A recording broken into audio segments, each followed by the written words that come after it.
Assalamualaikum warahmatullahi wabarakatuh. Pada kesempatan kali ini saya akan mempresentasikan tugas 4 yaitu Image Processing dan Analysis untuk mata kuliah pengolahan data multimedia yang diampu oleh Bu Raras serta Pak Aris. Perkenalkan, nama saya Muhammad Rafi Adi Pramana Effendi dengan NRP 6026242012 untuk Magister S2 Sistem Informasi kelas reguler. Pada kesempatan kali ini saya akan menjelaskan image segmentation dengan menggunakan UNet dengan menggunakan dataset Oxford 3T PET dataset. Pada penjelasan kali ini saya akan fokus membahas tentang dataset yang saya gunakan, apa itu image segmentation dan apa itu UNet arsitektur. Untuk kodenya akan saya ulas secara singkat karena sebagian besar kodenya yaitu hanya berfokus pada pembagian dataset training dan validasi, pemrosesan dataset, visualisasi loss, training dengan menggunakan EPO berapa, dan lain sebagainya. Yang menurut saya sudah sebagian besar kita temukan di Google untuk fungsi-fungsi kode tersebut.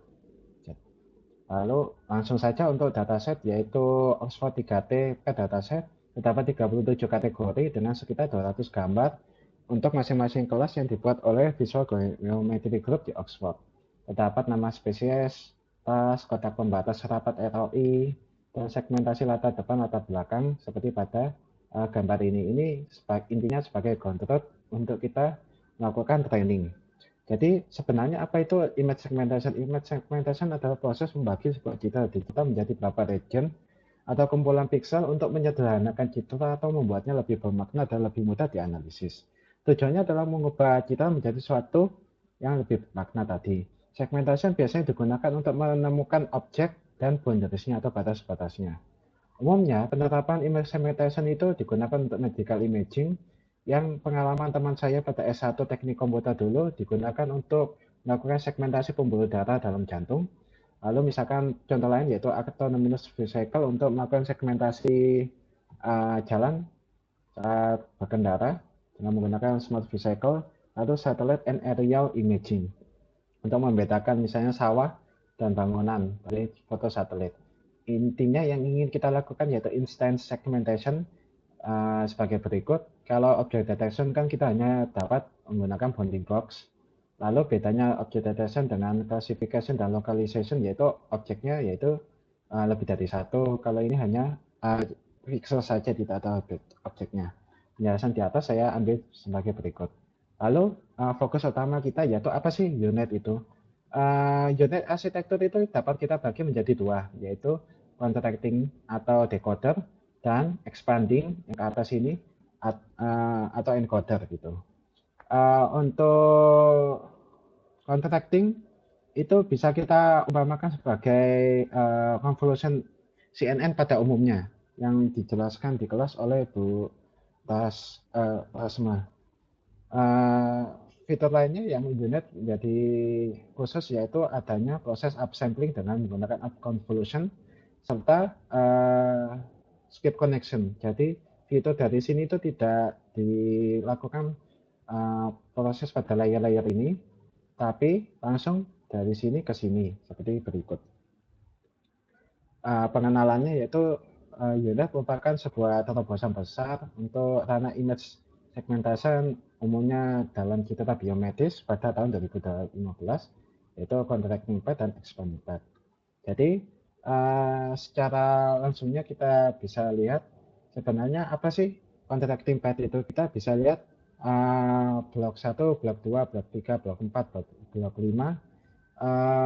Kita lihat prosesnya itu seperti pada CNN pada umumnya. Misalkan pada blok 1 kita terdapat import 572, kita kasihkan ke UNet.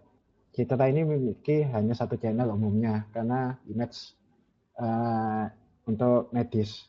Lalu yang kedua, dua convolution layer 3x3 tanpa padding ditetapkan, lalu diikuti relu untuk activation function, lalu channel akan menjadi 64 untuk menangkap daya features, lalu max pooling 2x2 dengan slide ditetapkan untuk mendownsample menjadi 284.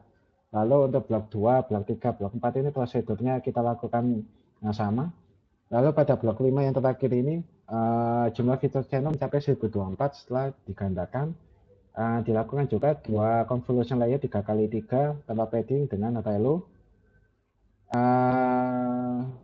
Setelah features dan level kompleks di extract, dilanjutkan ke expanding path.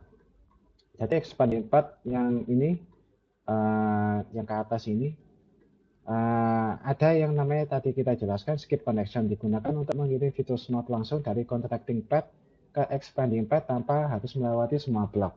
Ini memungkinkan high level features tetap terjaga dan dapat kita pelajari untuk mengurangi kehilangan informasi. Lalu blok 5, misalkan kita meneruskan dari contracting path, terdapat convolution 3x3 tanpa padding, lalu dengan lalu dilakukan up convolution 2x2, lalu dengan blok 4, dilakukan hal yang sama tapi menggunakan concatenate digabung. Lalu blok 3, blok 2 itu sama. Lalu yang blok terakhir ini, terdapat 128 channel setelah skip connection di concatenate. Berikutnya dua convolution layer 3x3 tanpa padding ditetapkan pada visual map.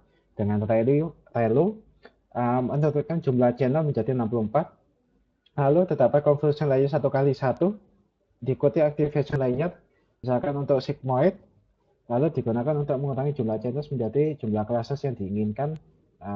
Seperti pada umumnya, dalam kasus ini dua classes karena binary classification sering digunakan pada medical imaging. Setelah feature map di up sample pada expanding path, sebuah segmentation map akan dihasilkan dengan setiap feature dihasilkan secara individual. Lalu selanjutnya apa itu up convolution akan saya jelaskan secara singkat. Misalkan kita punya input 1, 2, 3, 4 dengan filter 4, 3, 2, 1. Kita kalikan saja. Untuk masing-masing input ini kita tambahkan padding di kiri, padding 0. 1 kali 4 itu 4, 1 kali 3, 3, 1 kali 2, 1, 4, 3, 2, 1. Ini misalkan 2, karena stepnya 1, kita moving window-nya kita geser ke kanan. Nanti habis dari kanan ke bawah, kiri bawah, dan gitu seterusnya. 2 kali 4, 8, 2 kali 3, 6, 8, 6, 42. Terus ini misalkan 3, 3 kali 4, 12, 9, 3 kali 3, 9, dan seterusnya. Terus kita tambahkan 4 ditambah 0 ditambah 0 itu 4, 3 ditambah 8 11, 6 ditambah 0 ditambah 0 6, dan seterusnya sebagai di atas.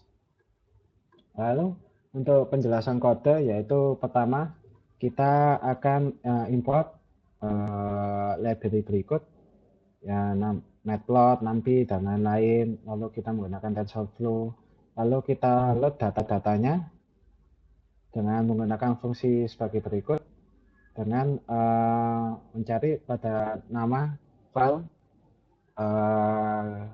kita cari apa namanya nama file dan annotation-nya. Lalu kita pre-processing dengan menggunakan numpy pada data berikut, sehingga semua gambar itu memiliki